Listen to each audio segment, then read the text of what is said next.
De todas maneras, am, siempre se graba la sesión. A veces sí hay algunos errorcillos, sobre todo porque últimamente hay como que subidas y bajadas de la red y del internet. Pero bueno, siempre voy a subir el link a la plataforma para que lo puedan reproducir porque yo lo subo al YouTube. Y hoy día nos toca ver diferentes cosas y tenemos que hablar de varias cosas. Entonces, sí tengo más paralelos en este, o sea, más paralelos antiguos ya en este paralelo Pegas en UVA, que no hemos pasado clases juntos. Entonces, sí es importante tener claro cómo vamos a ir trabajando esta semana. Voy a empezar a compartir mi pantalla para que nos vayamos ordenando y sepamos en qué estamos, ¿no? Vamos a empezar con vamos a empezar con la historia, con un repaso de lo que hemos ido trabajando en los bimestres pasados, porque evidentemente cada profe te da y te muestra cosas distintas, cada profe tiene su estilo, pero sí es importante el que todos estemos otra vez, ¿no? Como que nos alineemos, ¿no ve? Y vale la pena ir repasando contenidos que ya hemos visto para tenerlo claro precisamente porque lo que vamos a trabajar en este bimestre, o sea, en estas 2 semanas que nos toca, medio intensivo además, es poder ver esas otras aplicaciones que tenemos para poder hacer para poder hacer diseño gráfico. De ahí que otra vez tenemos la posibilidad de ver y vamos a volver a trabajar en todo esto que es la historia para ver que a lo largo de la historia también se han ido trabajando diferentes aspectos del diseño y que en cada una de las épocas han habido ciertos hitos importantes que tenemos que tomar en cuenta para poder entender cómo ha ido esta evolución. De ahí que sí les voy a pedir, por favor, que no consideren esta materia como una isla y las cosas que yo les diga acá es lo único que tienen que tomar en cuenta, porque mucho de lo que vamos a trabajar en este bimestre, en estas 2 semanas, tiene que ver con lo que hemos avanzado en fundamentos del diseño y lo que hemos avanzado en tipografía y lo que evidentemente también se ha ido haciendo en laboratorio y nos hemos esforzado realmente como docentes, como grupo de docentes, en poder tener esa interrelación entre todas las materias. Entonces, de tipografía vamos a ver mucho, sobre todo en toda esa parte que hemos hecho de la diagramación, de las grillas y demás. También hemos visto historia en tipografía, entonces también tenemos que acordarnos qué era lo que iba primero y después. Tenemos que ver también mucho de lo que hemos hecho y precisamente una de las prácticas que les voy a pedir más adelante, que está en la plataforma, es el poder diagramar no con una grilla cuadriculada como cualquier tablero de juego, sino realmente con una grilla alterna. Y para eso necesitamos acordarnos todo lo que hemos trabajado el bimestre pasado en Fundamentos del Diseño, cuando estábamos trabajando todo lo que era rotación, traslación y todas las grillas modulares que hemos ido viendo, que pueden ser las variaciones, no, el módulo puede ser distinto, puede tener proporciones diferentes y necesito que se acuerden de eso para empezar a aplicar en lo que vamos a llevar más adelante. No es una isla, otra vez, se interrelaciona mucho con las otras materias que estamos llevando también y que ya hemos llevado. No hay que olvidarse que ya hemos hecho un montón de cosas, hemos aprendido y lo vamos a ir aplicando en lo que viene más adelante. Entonces, la clase de hoy día y lo que vamos a ir viendo hoy día, más o menos tiene este cronograma. Si es una clase un poquito larga, mis clases son, o sea, generalmente las sincrónicas son largas, hay harto que explicar. Am, o sea que sí, más o menos vamos a estar como 1 hora y un poquito más, dependiendo, o sea, ya estamos empezando, o sea que sí, más o menos es 1 hora. Empezamos con esa tertulia de lo que estamos hablando mientras esperamos que todo el mundo se conecte, que también lo decía en la plataforma. Viene la presentación de los contenidos, que es precisamente esta parte y esta diapositiva, y vamos a hablar desde los inicios de la historia, desde que se empieza la historia, hasta los romanos, y ahí voy a hacer sí un corte para ver si es que alguien tiene alguna duda o algo parecido. De ahí que viene la Edad Media y el Renacimiento, que sí son hitos importantes de los que tenemos que hablar y aclarar ciertas cosas y cosas puntuales que me interesa que ustedes se acuerden. Lo importante, además de esta parte de repetir lo que ya hemos hecho el primer bimestre, es que refresquen también lo que han aprendido, ¿no? Entonces, otra vez, no solamente se trata de estas diapositivas, sino de lo que ustedes han aprendido también con sus respectivos docentes. Vamos a ver lo que es el siglo XX y el siglo XXI. Tiene que ser relativamente rápido. Tomemos en cuenta que todo esto lo hemos visto a lo largo de todo un bimestre. O sea que este es como que el resumen ejecutivo, un bimestre en una hora. O sea que hay ciertas cosas que obviamente no vamos a poder ver. Pero confío en que se van a ir acordando de todo lo que ustedes ya han aprendido y ya les han explicado. De ahí que vamos a hacer, obviamente, otra vez aclaración de conceptos y de puntos. Les voy a volver a contar de qué se trata lo que estamos haciendo y de qué, o sea, por qué vamos a trabajar la parte del juego en este último bimestre y las ideas fuerzas y cómo vamos a trabajar la primera práctica, que se trata precisamente de que ustedes me muestren ejemplos de ciertos hitos que vamos a trabajar hoy día. Obviamente no puede ser, porque eso es trampa, no pueden usar los ejemplos que yo les estoy mostrando en estas diapositivas, que las van a tener o sea, que ya está en la plataforma disponible, no las pueden usar las mismas para poder ponerlas en la práctica. O sea, no, eso es copiarse. Busquen otras referencias, hay un montón. Se van a dar cuenta que varias de las imágenes que yo les estoy mostrando también las he bajado del internet. O sea, no estoy esperando cosas tampoco tiradas de los pelos y que sea súper difícil. No, más bien es bien fácil. Tienen que bajar unas cuantas imágenes del internet, pero sí me tienen que explicar cuál es la relación de esa imagen con el hito de esa época o cultura. ¿No ven? Entonces sí vamos a empezar desde los inicios, realmente desde los inicios, desde que empieza a ser historia, y eso tiene que ver con la capacidad que ha tenido las personas, no de lenguaje, porque el lenguaje empieza mucho antes, sino que empieza ese momento en el que se hacían registros para acordarse, ¿no ve? Y ahí que empezábamos con estos tres momentos, el mnemónico, el pictográfico y el ideográfico, donde se van marcando esa manera en la que la gente hacía marcas para que se queden a la posteridad y poderme acordar después que eso representaba algo. Y ahí empiezan las representaciones mnemónicas, que generalmente son megalíticas, son unas piedras enormes. Inclusive hay una teoría que dice sigue siendo teoría, no está demostrado, que eran gigantes antes, o sea, eran mucho más grandes de lo que éramos ahora, como que los humanos nos hemos ido achicando y que por eso también podían trabajar con piedras más grandes de lo que nacemos ahora. Entonces, sí tenemos Stonehenge, sí tenemos los monolitos, pero todavía no hay la información suficiente alrededor de estos hitos con los cuales nosotros pudiéramos interpretar fehacientemente qué hacía cada una de estas cosas. Sabemos que están ahí, sabemos que eran importantes porque si no, no las hubieran hecho, pero todavía hay un montón de conjeturas de qué era lo que pasaba alrededor de estos. Desde las cabezas de Rapa Nui en la isla de Pascua o Stonehenge, que está ahí arriba en la foto.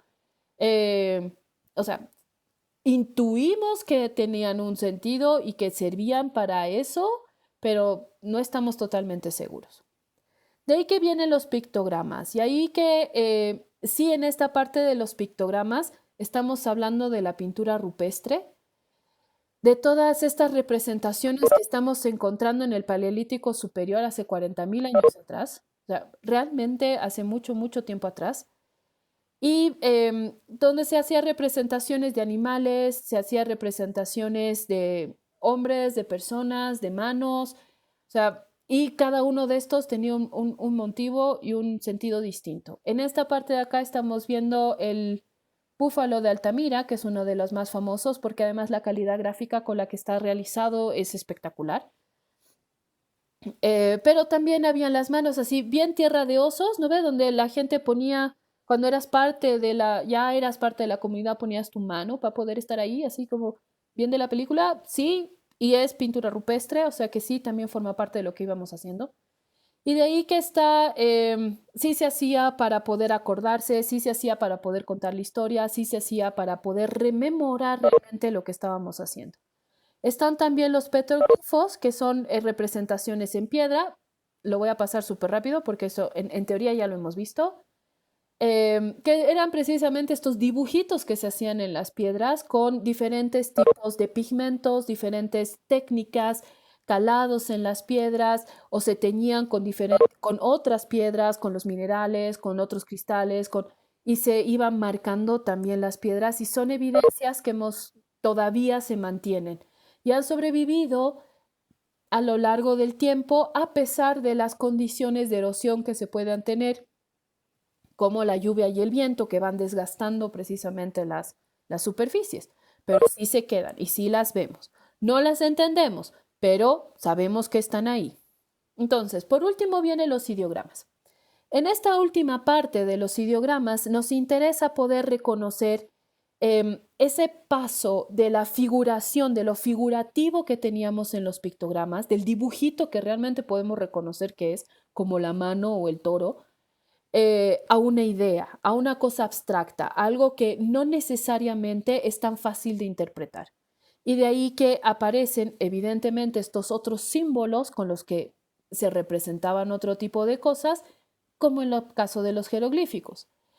Tomando en cuenta, y eso sí es importante aclarar, que los jeroglíficos no solamente son egipcios, sino que también tenemos jeroglíficos de otras culturas. De hecho, nosotros tenemos jeroglíficos tehuanacotas con los que vivimos constantemente. Y tenemos jeroglíficos también mayas, y tenemos aztecas, y tenemos incas, y hay un montón de maneras en las que se han utilizado los jeroglíficos. Pero vemos que en realidad varias cosas de lo que estamos viendo en esto eh, no necesariamente es tan fácil de interpretar como la pintura rupestre, entonces se vuelve un poco más abstracto. Se empiezan a crear símbolos para representar cosas. Aquí estamos viendo un ejemplo de escritura sumeria, que eso recuerden otra vez lo que hemos visto en historia de tipografía. Casi de ninguno de ustedes ha pasado tipografía conmigo, pero para el efecto da lo mismo. Sigue siendo escritura sumeria. No cuneiforme, sumeria, ¿no ve? Que se utilizaba y que son los primeros en crear alfabeto para poder representar, pero un sistema contable. Lo que nos interesaba era poder tener cuentas de cuánto tenía y de qué tenía de qué cosa. Y así inician los sumerios, ¿no? De ahí que por eso he traído a colación esta evolución de la historia y rotulación y tipografía, que me la he encontrado realmente en el internet, o sea que búsquenla porque realmente te la puedes descargar con una resolución súper buena. Obviamente en la diapositiva pierde un poco de calidad, ¿no ve? Pero bueno, era para tener el efecto enorme. Donde sí se puede ver, y sí quería acercarme en este pequeño pedazo, donde podemos ver cómo empezamos con esta parte estamos en esta parte de acá, con los primeros rudimentos de la escritura, forma parte de la escritura de la pintura rupestre, y se va como que abstrayendo, y ahí tenemos la línea temporal de los sumerios, que son los primeros, en esta parte de acá. Ay, perdón. Y vamos otra vez con la escritura cuneiforme. Después de que están los sumerios, la cuneiforme, vienen los fenicios, los jeroglíficos y como que todo se va enganchando. A nosotros nos interesa mucho esa evolución que tenemos desde un lado, desde la pintura rupestre hacia las letras romanas, que son las que estamos utilizando ahora, y los fenicios están metidos en el medio. Y en el libro que tenemos de Fundamentos del Diseño, el marco teórico de Fundamentos del Diseño, está precisamente una de las imágenes de cómo la letra, por ejemplo, el buey, que la representación del buey va girando y se convierte al final en la A y resulta que las patitas de la A eran las orejitas y los cuernos del buey y realmente se va cambiando de un lado al otro y sí tenemos como que el buey girado, o sea, justo a la mitad en los fenicios, ¿no ve? Y como que vamos cambiando desde la figuración hasta lo abstracto, que eso hemos visto evidentemente en la historia de la tipografía.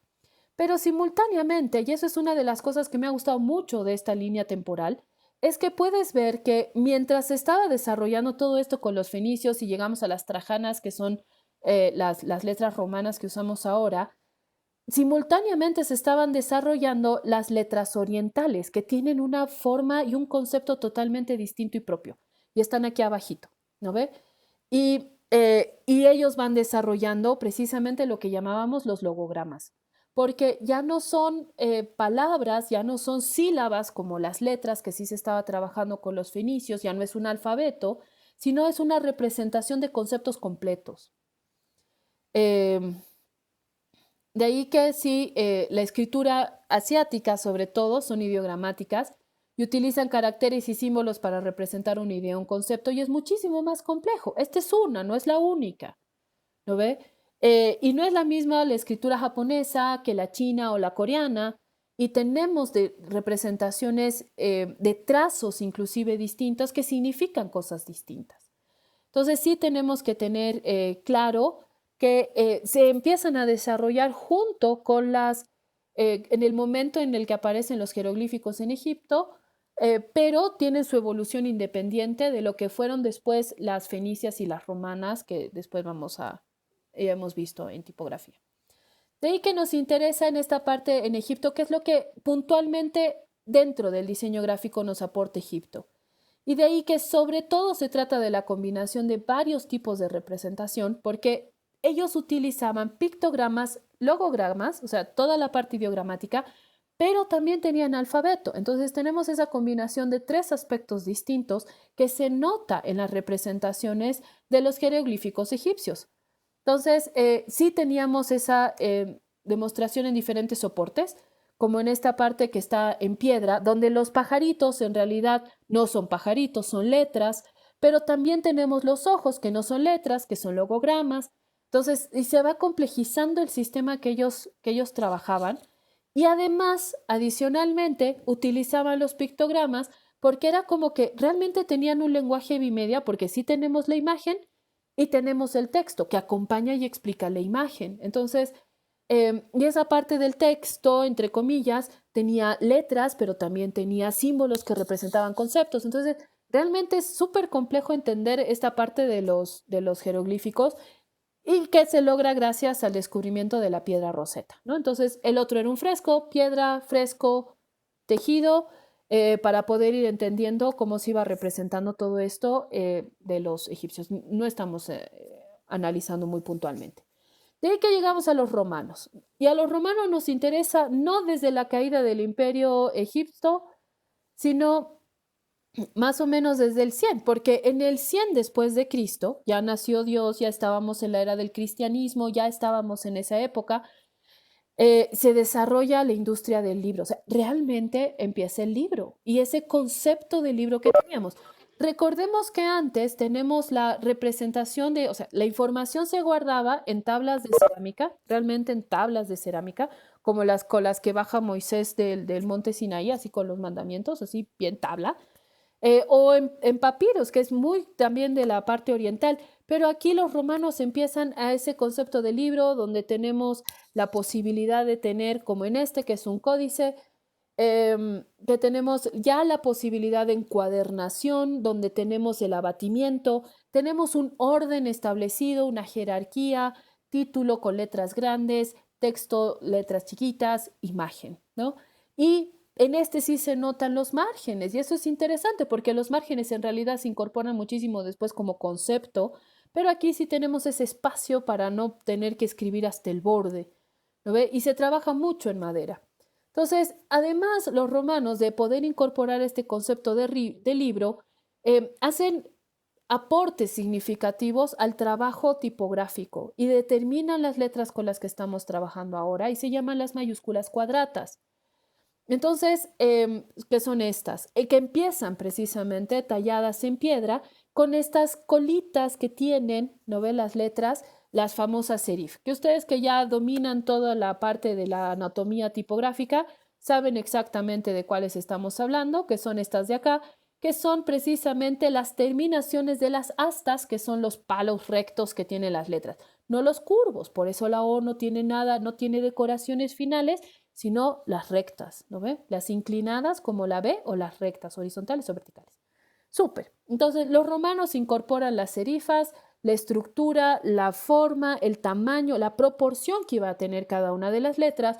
Y otro de los grandes aportes es el espacio, que es este punto que tenemos aquí en el medio, que nos ayuda precisamente a separar las letras, porque antes se escribía todo continuo. Y ahí que los romanos incorporan el punto como separación entre uno y el otro, que también nos interesa mucho porque lo utilizamos. Y si uno pone en la computadora que se vean los símbolos que nos imprimen, realmente el espacio está representado por un punto. Hasta aquí, ¿alguna duda? No estoy hablando de las minúsculas que también se desarrollan en esa época, pero no, me quedo por lo menos con las mayúsculas cuadradas. Muy bien, súper. Entonces, sigamos, Edad Media. En la Edad Media aparecen los monjes amanuenses. También habían amanuenses, por si acaso, en Egipto, que eran los escribas, o sea, todos se llamaban iguales. Era una manera de poder nombrar a los amanuenses. ¿Desde cuándo las letras tuvieron sonido? Desde el principio. Ya, claro, sí, bien trucho, pero es que en realidad el alfabeto se trata de una representación precisamente de sonido, ¿no ve? Era el símbolo para. Y el alfabeto se trata de la combinación de eso. Y era o sea, en ese sector de Europa, que bueno, ahora es Europa y Asia, sí tenemos esa representación, pero si te das cuenta, más al lado oriental no se utiliza el alfabeto, por lo tanto la letra como tal no tiene un sonido, no representa un sonido, representa una palabra completa o un concepto completo, que a veces para poderlo traducir tienes que usar varias palabras en español o en inglés, ¿no ve? Pero la letra es la representación del sonido y la combinación de la fonética de ese símbolo hace la palabra. Entonces, es otra manera también de poder entender cómo se iba trabajando. Ahora, tomemos en cuenta que los sumerios desarrollan un alfabeto primero con principios, ay, se me dio la palabra. Primero con principios contables, o sea, para poder saber cuánto tenía, y después se vuelve para transmitir las otras cosas, ¿no ve?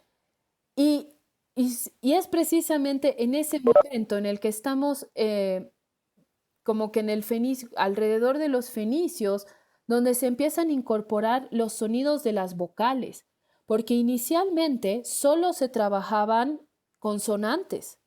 Por ejemplo, el cirílico, que es las lenguas o la escritura que se utiliza en Rusia, o sea, por esas partes de ahí, que fueron uno de los últimos lenguajes en realidad o símbolos que se fueron desarrollando, se tienen muy pocas vocales.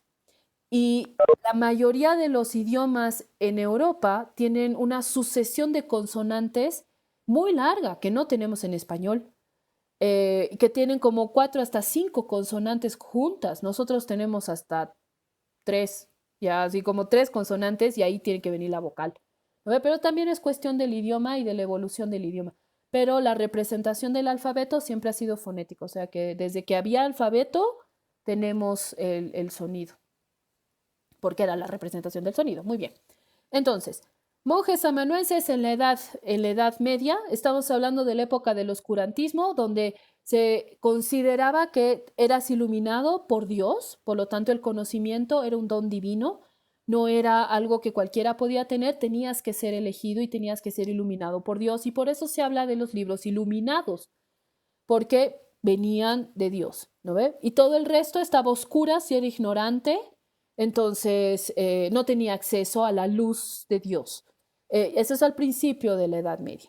Y nos estamos abocando en esta parte otra vez de la herencia que nos estaban dejando los romanos del libro, y viene la parte de el trabajo de copia de libros, que era lo que hacían exacto, con pan de oro, ¿no ve? Porque ellos se dedicaban a trabajar imagen y texto, siempre imagen y texto, pero un trabajo de imagen y texto espectacular, porque tenían un nivel de decoración muy hermoso, muy trabajado, y las páginas siempre estaban saturadas. Y una de las cosas que sí es importante, que se trabajan los libros full color, porque como eran pintados a mano, se utilizaban todos los colores que se tenían disponibles. En cambio, más adelante los colores desaparecen de los impresos, ¿no ve? En cambio, como estos eran a manos, tenían todos los colores disponibles. Y sí, se sentaban tal cual como se ve acá en sus banquitos porque ellos se dedicaban a hacer el papel, a hacer la ilustración, a ordenar la información, a hacer la letra capital, la ilustración, después los cortaban, los encuadernaban, los cosían, ¿no? Y los entregaban. Y tomaba evidentemente mucho tiempo, ¿no? Entonces sí, tenemos el trabajo tipográfico donde sí había una diferencia, y eso es importante en esta época, sí había una diferencia entre la tipografía que se utilizaba para los libros sacros, los que hablaban de la religión, y los libros que empezaban a tratar temas paganos. Entonces hay un momento en el que dicen, no puede ser que tengamos que escribir todo igual, porque no puedes escribir con la letra para Dios, para la letra para cualquier cosa. Entonces, también desarrollan tipografías distintas para poder diferenciar hasta el tipo de contenido con el que estaban escribiendo. Pero eso es un poquito más, un poco después.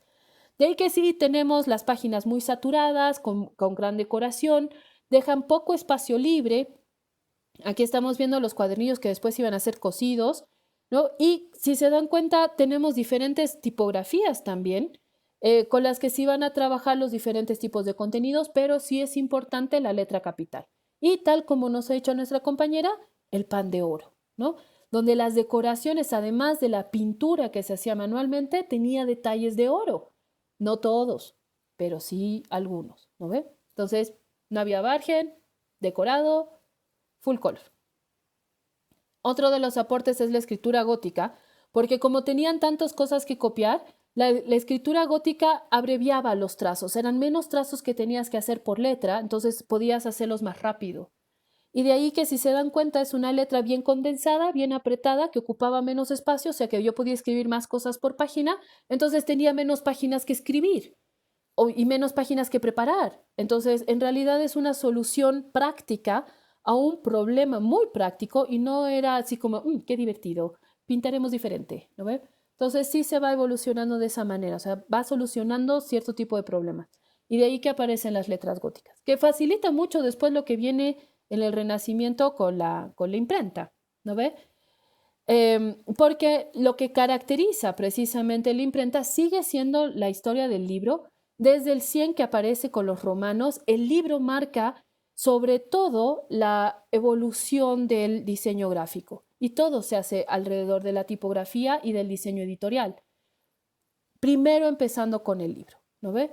Y con todos esos otros elementos escritos con los que íbamos a seguir trabajando, como realmente los edictos, los informes, todo lo que decían los reyes y demás.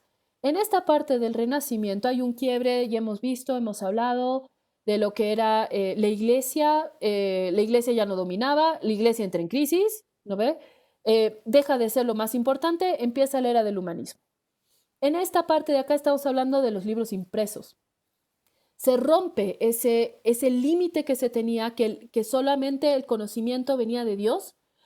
Estamos en la era del humanismo, en la era del racionalismo, por lo tanto se descubre que podías obtener conocimiento a través de la razón y se empiezan a hacer libros de una manera más masiva. Y por eso aparece la imprenta. Nadie sabe quién inventó la imprenta.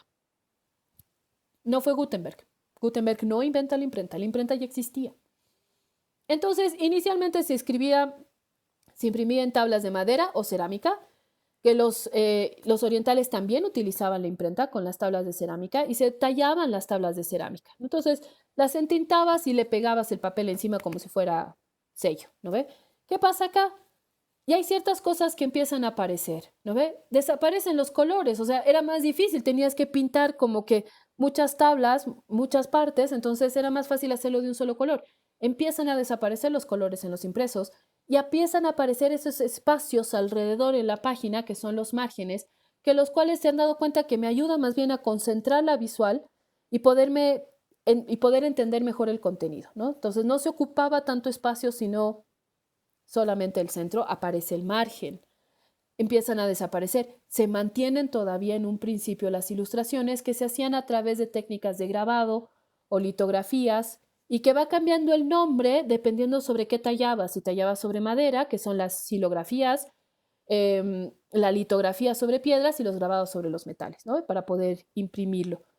Exacto, Gutenberg inventa los tipos móviles, que es lo que viene. Y aquí tenemos ese dominio y empieza ese concepto de columna y ese manejo también del medianil que tenemos en el medio, que otra vez son conceptos y palabras que hemos visto en tipografía, ¿no ve? Entonces, se abaratan los libros, se hicieron traducciones, se mantienen y mejora la columna. De ahí viene Gutenberg, que al ser orfebre inventa el tipo móvil, que son esos bloquecitos de metal. No la imprenta, mejora la imprenta, inventa el tipo móvil. Mejora la imprenta. ¿No? Es como si fuera la imprenta 2.0, como diríamos ahora, ¿no? Pero la innovación era esa, o sea, ¿qué pasa ahora? Nosotros en nuestra tecnología de impresión actual, con las offset, tienes que tener una tabla por página. Sí, los chinos, pero no sabíamos que los chinos ya habían inventado la imprenta, ¿no ve? Es como la parte de los fideos con Carlomagno, que según nosotros, o sea, hay un momento en el que de la historia que pensábamos que los italianos fueron los que inventaron los fideos, pero resulta que los había traído del otro lado en una de las tantas expediciones, y mucho después nos hemos enterado de la historia y de los avances que habían tenido los orientales.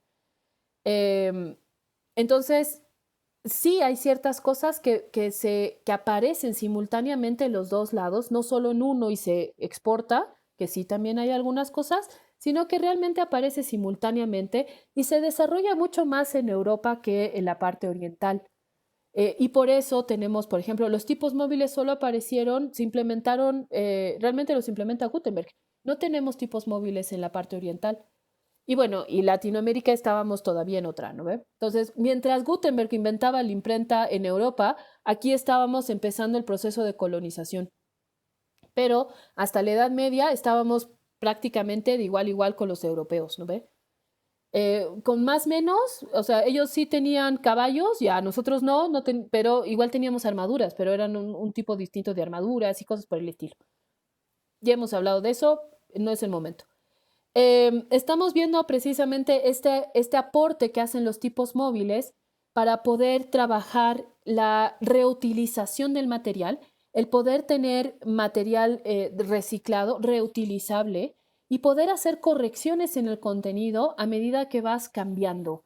En las offsets tienes una placa por página. Lo que aquí pasaba es que tenías unos bloquecitos que los podías deshacer y volver a armar dependiendo de la necesidad que tenías. Entonces, realmente tenías que tener cajas de tipos móviles para poder utilizarlos en todo esto. De ahí que, de ahí que aparecen las variaciones también tipográficas, se diseñan varias versiones para poder lograrlo. Imprime una Biblia y la Biblia se ve así. ¿Qué tenemos acá? Hemos visto en tipografía, espero, em, grilla universal, dividida todo en novenos, columnas, medianiles, márgenes, todo en relación a los novenos. Y tenemos ese medianil súper gordo, ¿no ves? Súper gordo en el medio. Y utilizábamos letra gótica, que nos ayudaba mucho porque realmente entraba cada una en una cajita que era fácil para poder replicarlo en los tipos móviles. Pero también se hacían pares de letras para poder trabajar lo que ahora conocemos como el kerning. Se me perdió el chat del Daniel. Espérenme un cachito, ahorita lo voy a volver a leer. En esta época, ahí está, que inventaron los tipos de madera y Gutenberg los de metal. Sinceramente, no lo sé, o sea que te voy a creer, Daniel. Me parece espectacular. Debe ser.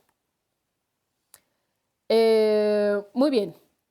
Entonces, estamos en esta parte donde también aparece Durero. Hay un gran desarrollo, no solo de imprenta, sino también de teoría. Y hay mucha teoría que se desarrolla en el Renacimiento de trabajo tipográfico. Entonces aparece Durero donde perfecciona la geometría de las letras y también diseña y mejora también el diseño, o sea, el diseño editorial y de aplicación en los libros. Espérenme 2 segundos, me he ido al lado para los quesos. Ya, súper. Otra de las cosas que incorpora Durero es precisamente el anagrama. Aquí tengo una de las obras de Durero, porque además era pintor, ¿no? El concepto de marca empieza realmente en el medioevo, en la Edad Media, con los artesanos, ¿no? Pero Durero la aplica acá como anagrama, porque ahí está la AD, que está en esta parte de acá de la imagen, junto con el año en el que hace precisamente este dibujo, como parte de la marca personal, de la manera en la que cada uno hacía. Es como si nosotros dijéramos era la mosca, ya, o la muesca, que hace ahora cuando uno hace como que la firma abreviada, cuando tienes que firmar muchas cosas, los del banco generalmente te firman las facturas así.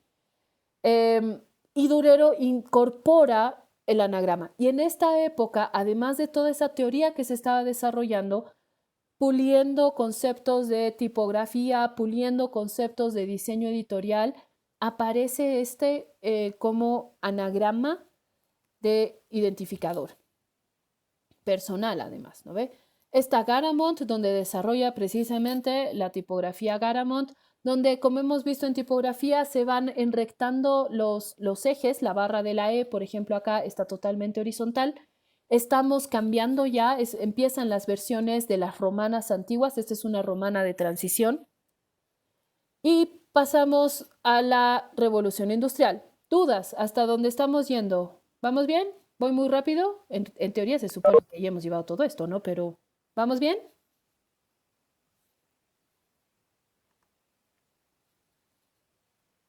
Genial. Muy bien. Si quedara alguna duda, después me preguntan.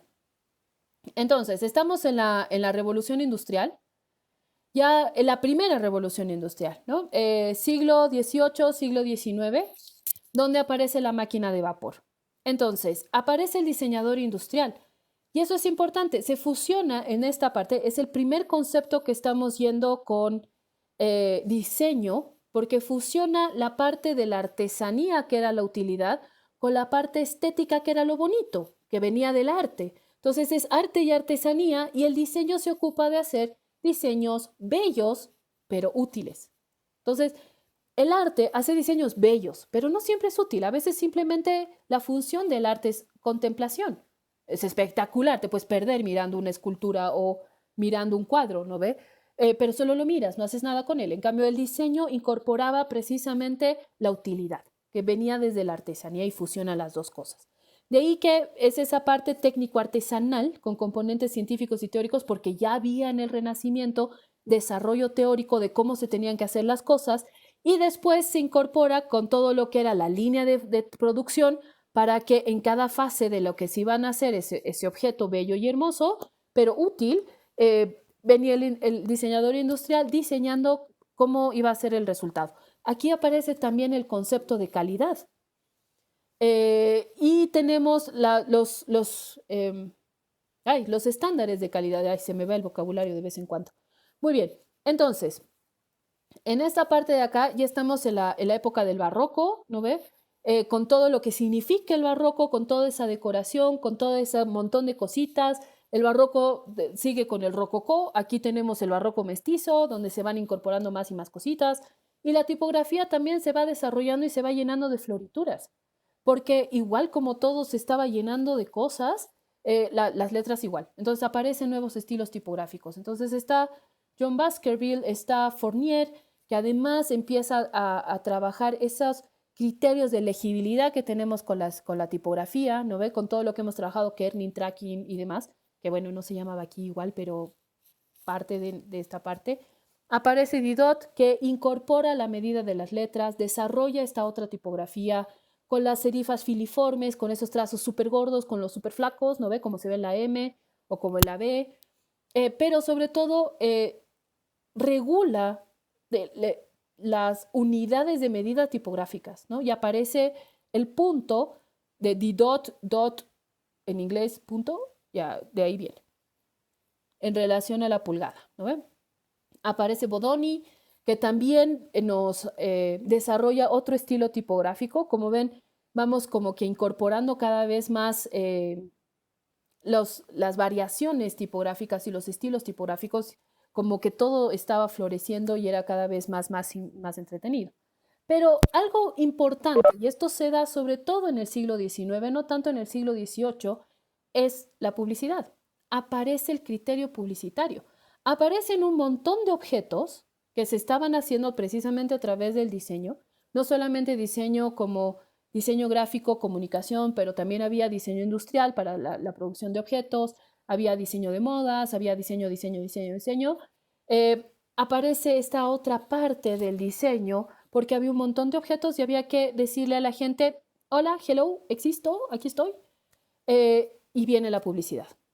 En esta parte de la publicidad aparece algo que es súper importante, que es el cartel publicitario. Y es la primera vez que tenemos carteles, o sea, el concepto de cartel, un solo cuadro con una información. Estábamos trabajando libro hasta el momento, que era una sucesión de páginas, todas encuadernadas y agarradas, ¿no ve? Ahora tenemos cartel, que es una sola cosa. Y aparecen en Francia, y aparece con Jules Cheret y Henry Toulouse-Lautrec, con los que se fusionaba toda esta parte del arte de la ilustración con la tipografía, con una finalidad, con un uso puntual, que era el poder promocionar. En este caso, los dos ejemplos que yo les estoy trayendo son de espectáculos. Se promocionaban los espectáculos, no solamente los productos.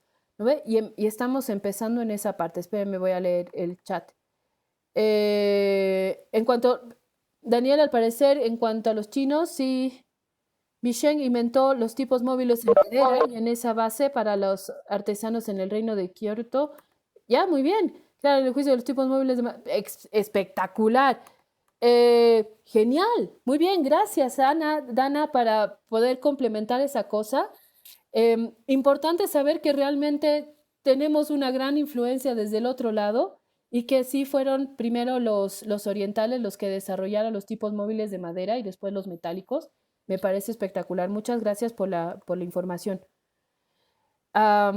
Muy bien, entonces estamos en Europa, carteles, publicidad, fábricas, y a este lado del mundo, ¿qué pasaba? Ya habíamos terminado el proceso de colonización. Siglo XIX, 1825, Bolivia empieza a ser república. Ya no éramos colonia, éramos ya república. Entonces, ¿qué estaba pasando en el siglo XIX a este lado del mundo? Y sí teníamos, o sea, mientras Gutenberg estaba con la imprenta en Europa, nosotros estábamos en proceso de colonización. La imprenta llega un siglo después que Colón. Y se tenía una en todo el continente y la primera llega a México. Y lo que se necesitaba imprimir se mandaba a imprimir a España y recién volvía. Entonces, como que era bien lento.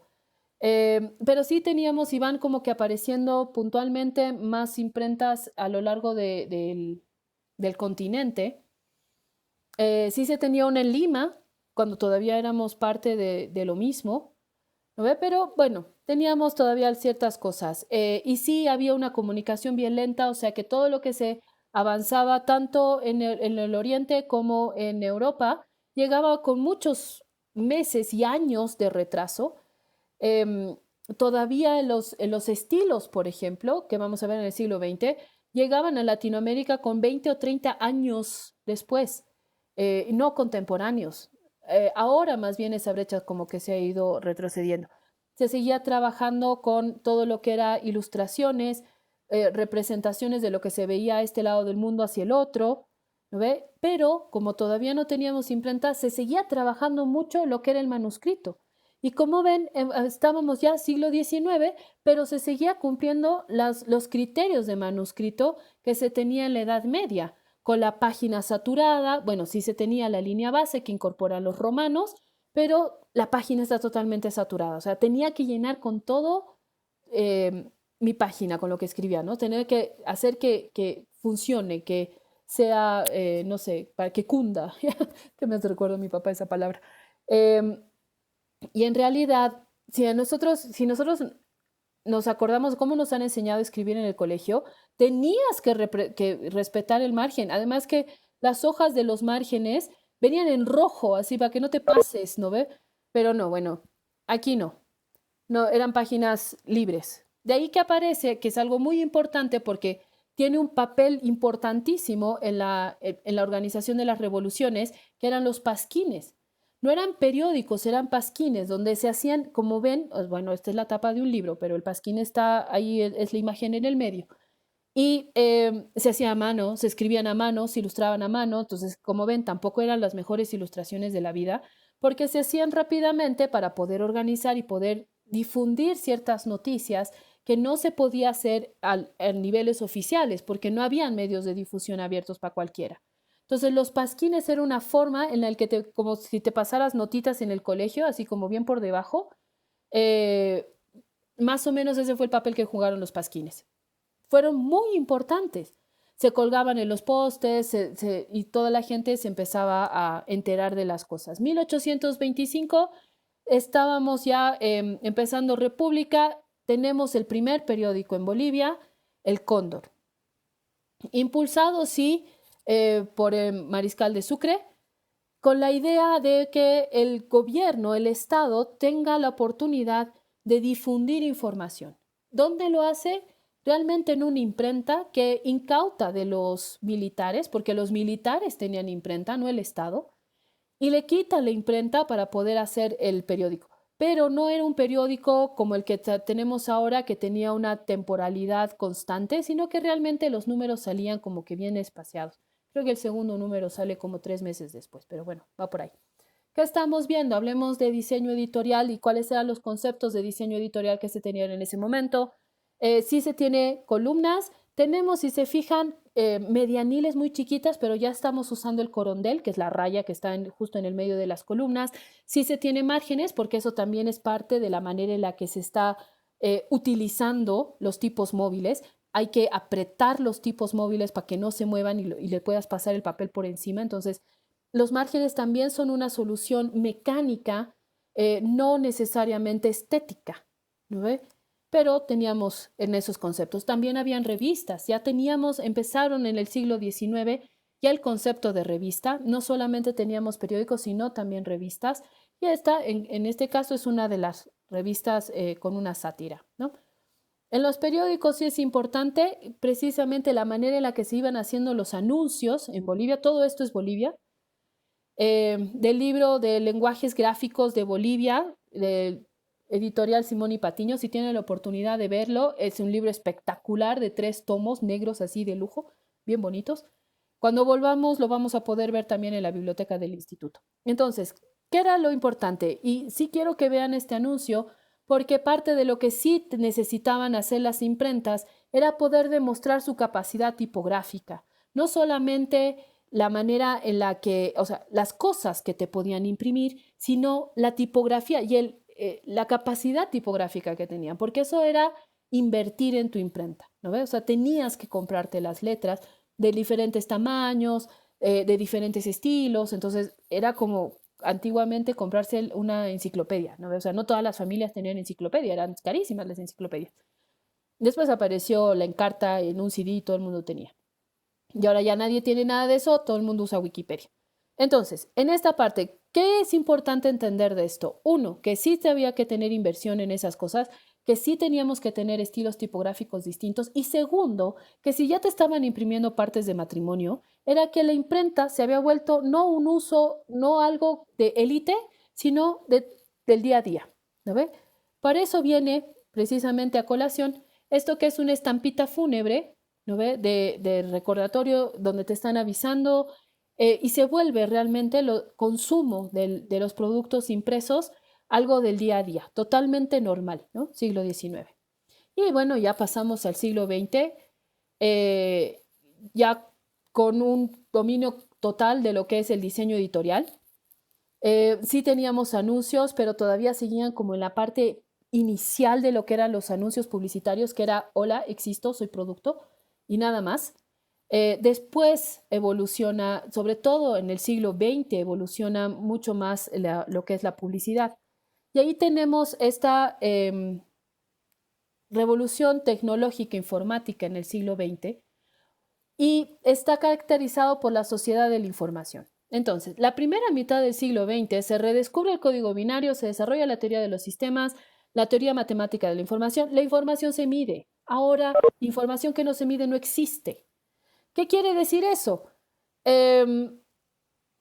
Hasta las cosas más inverosímiles ahora se miden. Se mide hasta la actividad paranormal.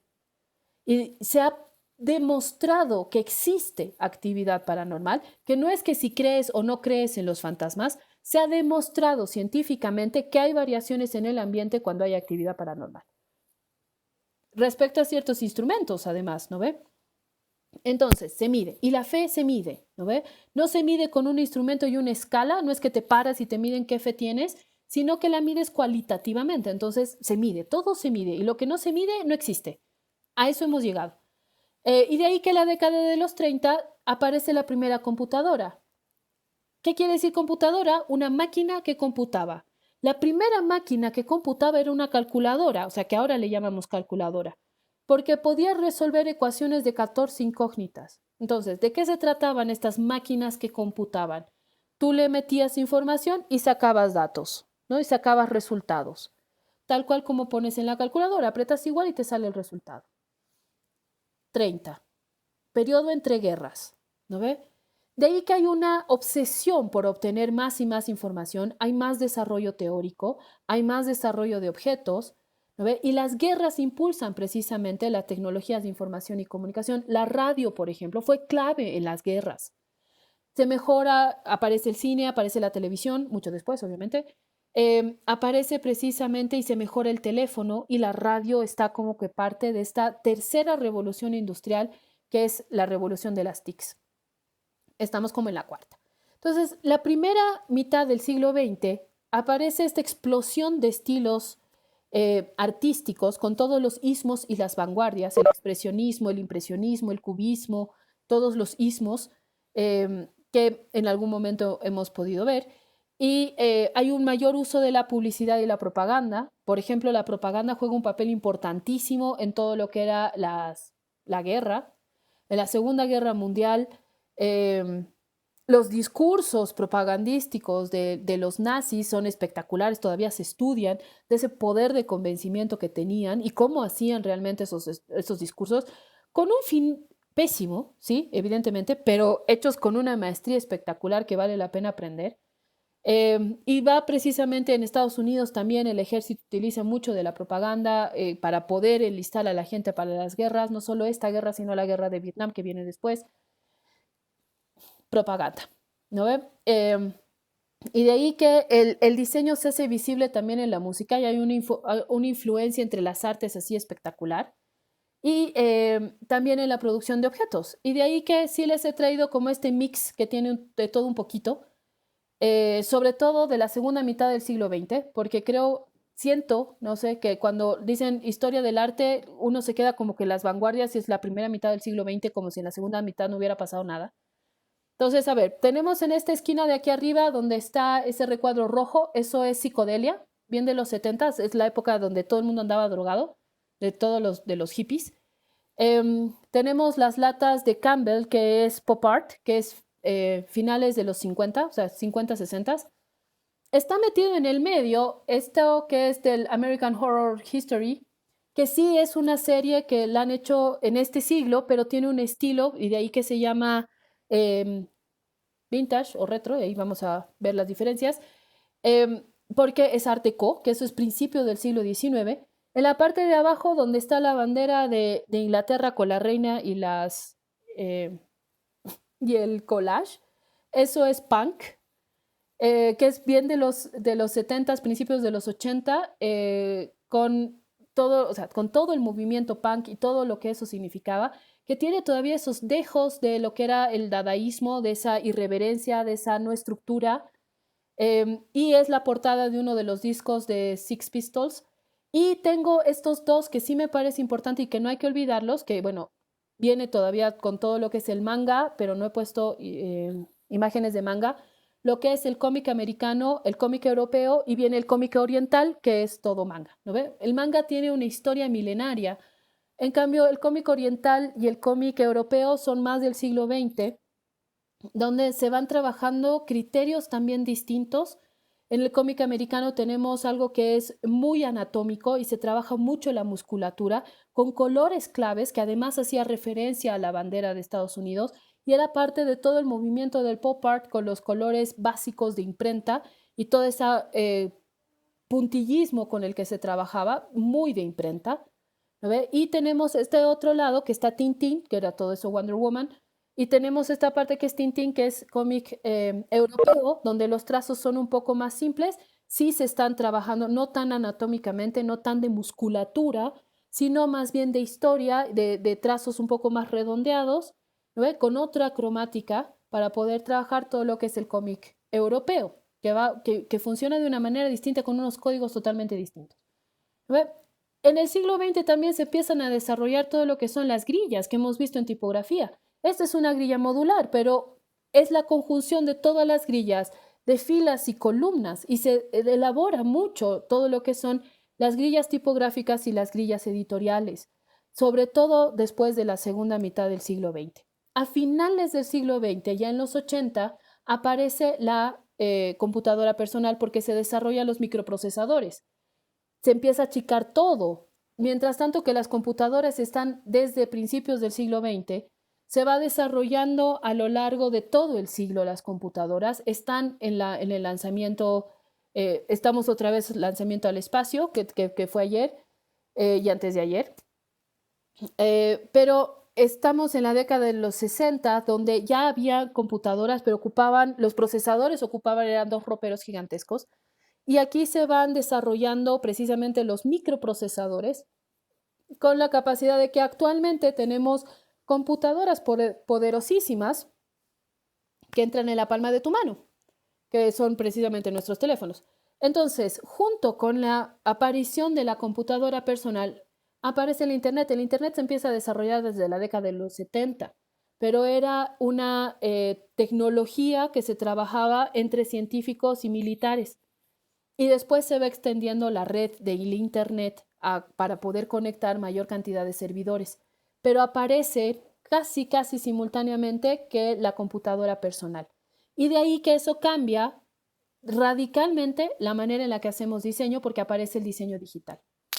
Entonces, tenemos todo lo que es el diseño de 8 bits, todo se empieza a trabajar en bits y se empieza a trabajar en píxeles, que es lo que trabajamos con Illustrator y Photoshop, que son las imágenes que están abajo, con el diseño vectorial, realmente vectores, que es todo Illustrator, y con el mapa de bits en píxeles, que es todo lo que hacemos con Photoshop. ¿No ve? Y cada uno funciona y tiene sus grandes ventajas y desventajas ante el otro. ¿No ve? Pero estamos en ese momento, finales del siglo XX. Se origina la telemática, la información a distancia, tenemos comunicación en tiempo real, ¿no ve? Al punto que yo ahorita estoy hablando más con mi computadora que con ustedes, o sea, y es bien chistoso porque te relacionas más que con las máquinas, ¿no ve? Muy bien, siglo XX, para que no me pase del tiempo. Siglo XX, sociedad del conocimiento y la dimensión tecnocientífica, viene todo apoyado de ese desarrollo tecnológico y científico que hemos tenido a lo largo del siglo XX. Hay mucho que las guerras impulsan a nivel científico y tenemos los sistemas inteligentes. Tenemos inteligencia artificial. Así, nivel Skynet, Terminator, Apocalipsis, sí, estamos yendo hacia eso. Ahorita es súper fácil que puedas tú programar un bot que conteste tu WhatsApp o que conteste tu Messenger y que te atienda al público, ¿no ve? Y es súper fácil. Y eso va con la revolución de las tecnologías, con la web 4.0, donde se incorporan precisamente las redes sociales y la inteligencia artificial para el manejo y control de todos estos sistemas. Los sistemas inteligentes funcionan con inteligencia artificial. De hecho, tu teléfono es tan inteligente que prefiere siempre conectarse a un Wi-Fi que usar tus datos, ¿no ve? Y lo decide él, no es que tú necesitas hacerlo manualmente, lo decide, ¿no? Y es parte de lo que estamos llevando ahora. ¿Qué pasa entonces con lo que estamos viendo ahora? ¿Cuáles son las tendencias 2020? Sobre todo hay un énfasis en todo lo que es audiovisual y redes sociales, con videos cortos y GIFs. No es casualidad que el TikTok esté tan de moda.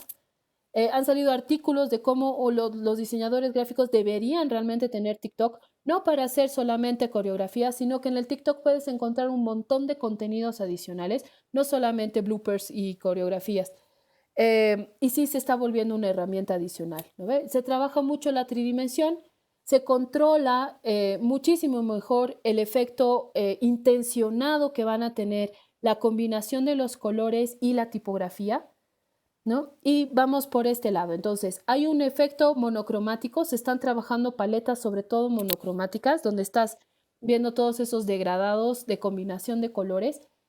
tanto en fotografía, ilustración, pintura y también en el trabajo tipográfico. Se trabaja mucho lo que es la tridimensión y está de moda realmente esa combinación de calipsos y rosados. Y se van a dar cuenta, hay mucho que se está usando esa combinación de colores, ¿no? Pero tenemos la posibilidad de hacer casi, casi hiperrealismo, trabajando sombras, luces, están volviendo todo lo que eran los neones de los 80, ¿no ve? Con esos biseles, esas sombras y esos efectos bien Ragnarok que todo el mundo se echó la burla. Y la tipografía está empezando a hacer énfasis como, no sé, protagonista de las piezas. Ya no es solamente la imagen, hay fotografía, hay mucha ilustración, hay más ilustración que antes. Hemos tenido como que el boom de la fotografía, estamos volviendo otra vez a la ilustración, la gente está retomando mucho lo que es la ilustración y la tipografía se está volviendo la protagonista de las nuevas piezas que vamos haciendo. Muy bien, entonces hemos visto desde las piedras, que eran los hitos primeros para acordarme de algo, hasta el siglo XX al otro lado, con lo que hemos ido avanzando mucho en lo que es diseño editorial, diseño tipográfico y avance tecnológico que va modificando la manera en la que vamos haciendo diseño. Y de eso se trata la práctica 1, que es que encuentren los ejemplos, o sea, 2 ejemplos por época de lo que consideren. De todas maneras, esta diapositiva está disponible en la plataforma. Voy a volver a subir el video también, ¿no ve? Para que todo el mundo tenga acceso igual a la misma información. Y vamos en ese sentido, ¿no ve? Ahora, ¿de qué se trata todo esto? 1, que teníamos que acordarnos. 2, que teníamos que alinearlos y hablar todos el mismo idioma, porque lo que viene más adelante otra vez va a ser repaso. Me interesa que todos andemos iguales para poder avanzar realmente en lo que viene. Vamos a trabajar, sí, en hacer un juego. Vamos a hacer un juego de tablero y va a estar basado en la dinámica del clue, del cluedo o del detective. No sé cómo conocen ustedes el juego. Igual está descrito en la diapositiva 6. Donde sí necesitamos trabajar los componentes de la comunicación, que es el siguiente tema que viene, ¿no ve? Y sí lo vamos a empezar a utilizar, como han visto, sí ha habido momentos en el que el diseño gráfico se ha ido aplicando en diferentes áreas para generar diferentes cosas. Y este bimestre nos toca precisamente trabajar en ese sentido. Tenemos que entender las dimensiones de aplicación que tiene el diseño gráfico. Porque ustedes cuando se gradúen y pasen a tercer año también tienen que graduarse y elegir la especialidad de la que tienen. Hay tanto conocimiento actualmente que el diseño gráfico se ha ido especializando. Y sí podemos utilizar todos. Ustedes van a tener una formación completa como diseñadores, pero necesitamos también especializarnos. Entonces, conozcamos todas para saber cuáles me gustan. Vamos a hacer hincapié en algunas, no en todas, porque las van a seguir desarrollando más adelante y sobre todo el próximo año. Y vamos a tener que ir armando esas cosas. El juego es un solo tema, ¿sí? No es ficticio, tiene que ser educativo y lo vamos a trabajar sobre comunicación visual, sobre los elementos de comunicación visual. Entonces, toda la dinámica está descrita realmente en la diapositiva 6 de cómo va a ser y se trata realmente de determinar el emisor, mensaje, intención y medio en el que se van a difundir los determinados mensajes. No teníamos la idea que evidentemente que cada uno pudiera desarrollar su propio juego, pero como estamos en la plataforma, es un poco más difícil poder hacerlo de manera individual. Todos vamos a trabajar el mismo tema y nos vamos a dedicar a diseñar las fichas, ¿no? O sea, los componentes del juego, aplicando criterios de diseño de diferentes ramas. De eso se trata. Entonces, el examen final se trata de presentar el juego terminado, completo. Y las prácticas que vamos a ir teniendo a lo largo de estas semanas, se trata de ir diseñando y determinando cada una de estas piezas que hacen el examen final. Entonces, sí es importante que desarrollen, o sea, que vayan avanzando paso a paso para que el examen final no sea algo imposible, sino simplemente hacer una cosa más y ya tengo todo listo. Entonces, vamos a ir aprendiendo y aplicando distintos conceptos, criterios de aplicación del diseño gráfico en piezas puntuales que forman el conjunto del juego de mesa. Lo sé, y podría haber sido muy divertido y probablemente lo podríamos hacer si estuviéramos en clases normales, pero me limita mucho el uso de la plataforma porque además tiene que ser express, ¿no ve? Porque tenemos 2 semanas. Entonces, no nos podemos perder mucho tiempo con el tema y vamos a ir trabajando todos el mismo tema y diseñar cada una de las piezas. Los mensajes sí los van a determinar ustedes, los personajes los van a determinar ustedes, los espacios del tablero los van a determinar ustedes, pero tenemos que trabajar todos bajo el mismo tema para poder ir adelantando ciertas decisiones, porque si no se nos iría el tiempo simplemente en que cada uno decide el suyo, ¿no ve? Entonces, como somos varios, necesito realmente uniformar hasta cierto punto, ¿no ve? Eso no los va a limitar en su creatividad, sino yo creo que va a ser más bien una excusa para que se vuelvan más creativos. Muy bien, entonces, sí les pido por favor que vayan trabajando, lean primero las diapositivas antes de resolver las distintas actividades. Las actividades están distribuidas para que sea más o menos una por día y tiene una correspondencia con su respectiva diapositiva en la carpeta de materiales y recursos. No va a haber ejemplos. No, bueno, sí, va a haber unos cuantos ejemplos. En realidad, ¿sabes qué? La parte de los ejemplos, ¿de qué? ¿Del diseño de las fichas? No. Estoy esperando que ustedes investiguen un poquito respecto al mundo enorme que tienen los juegos de mesa y puedan pensarse un poco más allá. En un Catán, sí, funciona.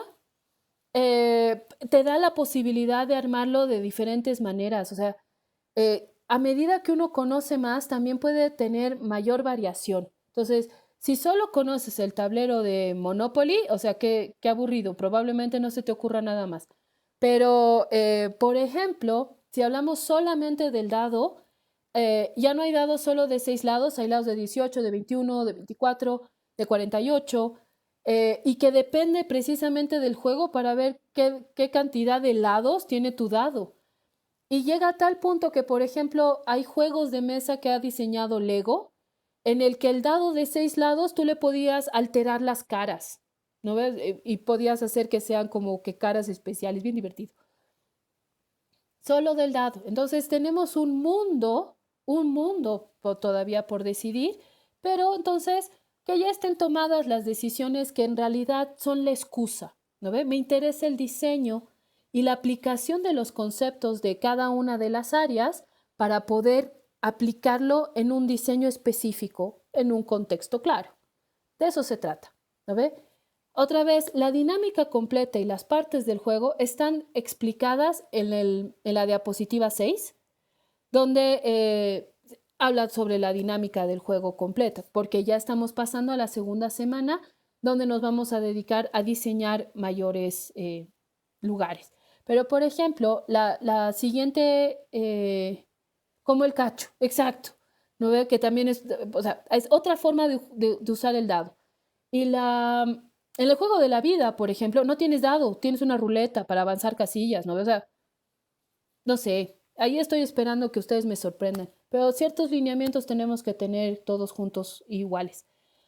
Am, pero sí les estoy pidiendo, por ejemplo, que la parte de la diagramación de las casillas del tablero las utilicemos con los criterios que hemos aprendido en el tercer bimestre en Fundamentos del Diseño. Entonces, no estoy esperando una grilla cuadriculada, sino estoy esperando una grilla modular de cualquier otro módulo.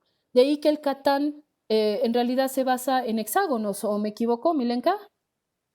Porque vas armando como las fichas, ¿no ve? Entonces, el tablero no siempre es igual.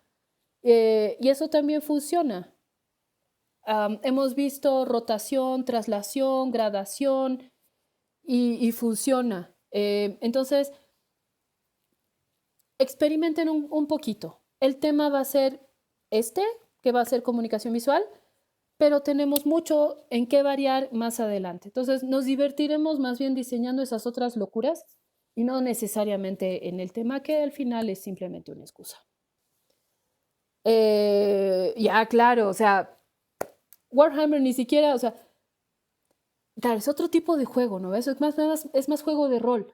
Entonces, en los juegos de rol a veces ni siquiera usas tablero, utilizas otro tipo de orden, digamos, ¿no ves? Otro tipo de juego. A veces tienes tarjetas, a veces no, o sea, depende. Mientras tanto, nos vamos a quedar con lo más tradicional.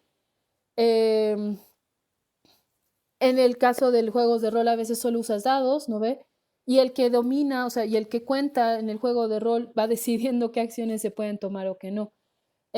Vamos a ir con lo más convencional, que creo que la mayoría sí ha tenido mayor contacto aparte de los dados y las cartas, que es un juego de tablero. Como les digo, va a ser con la dinámica del juego del detective, del Clue o del Cluedo, em, donde tienes que averiguar cosas, ¿no ve? Y es un juego de deducción. em, Porque, y les voy a ser sincera, me interesa el poder tener la ficha en la que vas anotando lo que vas sospechando, porque eso me da la posibilidad de hacerles diseñar formularios, que es parte del diseño de administración. Pero es más divertido si es parte de un juego que así como, bueno, hagan formularios de inscripción, ¿no ve? Entonces vamos a ir por ese lado. De ahí que otra vez encarecidamente les pido, vayan avanzando las prácticas paso a paso. Sí están pensadas para que cada práctica las vayan desarrollando día a día y tengamos descanso el fin de semana. Pero otra vez, cada uno de esos contenidos está apoyado en las diapositivas que están en la carpeta de materiales y recursos. Entonces, lean o sea, como les digo, mucho es repaso, no son contenidos nuevos. Recién cuando estemos empezando la parte de la educación, la parte de que es nuestra siguiente charla del miércoles, ahí sí ya se empieza a hacer contenidos nuevos, pero al principio solamente es repaso, para que todos estemos hablando el mismo idioma.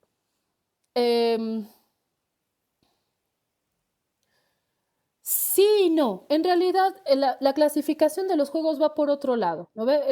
El cacho en realidad o sea, se clasifica como juego de dados, no juego de estrategia, porque sí tiene mucho de azar, pero sí tienes que decidir, ¿no ve? O sea, sí, la lógica sí te entiendo. Eh, ya, claro, el cash flow. La primera práctica tienen que hacerla buscando imágenes del Internet. O sea, realmente busquen imágenes en el Internet y por 2 imágenes por época o cultura están en la consigna cuáles son las épocas que ustedes tienen que buscar ejemplos. Elíjanle el ejemplo. No todos los ejemplos, hemos hablado harto, igual van a ver en las diapositivas, pero no pueden usar los ejemplos que están en las diapositivas, tienen que buscar otros ejemplos. Pueden ser similares, pero tienen que ser otras imágenes. Y tienen que explicarme esa imagen a qué hace referencia. Entonces, por ejemplo, si yo les digo, tienen que hacer ejemplo de mnemotécnico, que son los megalíticos, o sea, las estructuras megalíticas, entonces no pueden presentar otra vez Stonehenge. Tendrían que decir, por ejemplo, sí, los monolitos, sí tendría que haber otra imagen de las cabezas de Rapa Nui que no están en las diapositivas, pero sí es un mnemotécnico. Entonces, que me diga, esta es la cabeza de Rapa Nui, es un mnemotécnico megalítico de ese punto, así, cortito. No estoy esperando un ensayo súper largo. Yo me he imaginado que sean como diapositivas, así, foto explicación y todo en un PDF. Gracias, chao. Pero sí, por favor, con carátula, porque sí me interesa saber quién lo ha hecho y de qué me están hablando. Entonces sí tiene que tener carátula, los ejemplos con un texto fácil al lado y me lo mandan, por favor, en un PDF. ¿Sí? ¿Se aclaró la duda? Muy bien. Súper. Genial. Entonces, si así y todo quedaran dudas o que se les han ocurrido otras cosas más adelante, me escriben, no se inventen, o sea, no tienen por qué inventarse. Sí contesto y contesto el WhatsApp, no siempre inmediatamente, a veces me tardo, pero contesto. Entonces, pregunten, no tengan miedo en ese sentido, para poder aclarar las dudas y que realmente terminemos esta materia con éxito y sin sufrir. ¿No ven? La idea es que sea divertido. Muy bien. Entonces, si no quedaran más dudas por el momento, porque nadie más me está preguntando nada y ya son las 9, vámonos, descansaremos, tomaremos, cenaremos.